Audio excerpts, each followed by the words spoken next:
জনাব তারেক রহমানকে একটা ছোট্ট পরামর্শ দিয়েই বক্তব্য শেষ করব, 1 মিনিট। শেখ মুজিবুর রহমান মুক্তিযুদ্ধের সাথে জড়িত ছিলেন না, তিনি জানতেন না মুক্তিযুদ্ধ কিভাবে হয়েছে, এবং তিনি ফিরে এসেও জানার চেষ্টা করেন নাই মুক্তিযুদ্ধ কিভাবে হয়েছে।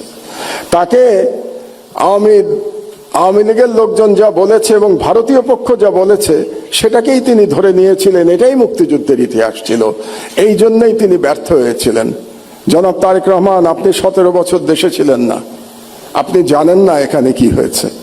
আপনার বিশিষ্ট লোকজন আপনাকে যা বলেছে এটাই আপনি শুনেছেন, এবং এখন যারা মিডিয়ার নতুন বন্ধুরা আপনাকে যেটা বলছে সেটাই আপনি শুনছেন, এবং সেটাই আপনি মনে করছেন এটাই বাংলাদেশের 17 বছরের ইতিহাস।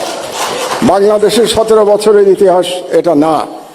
সাংবাদিক মাহমুদুর রহমান যে কথাগুলো বলেছেন, কথাগুলোকে আপনার কতটুকু যৌক্তিক মনে হয়েছে, কথাগুলো কি সঠিক লেগেছে কিনা কমেন্টসে জানানোর অনুরোধ রইল। পাশাপাশি যদি ভিডিওটি ভালো লেগে থাকে ভিডিওটি শেয়ার করে ছড়িয়ে দেওয়ার অনুরোধ রইল।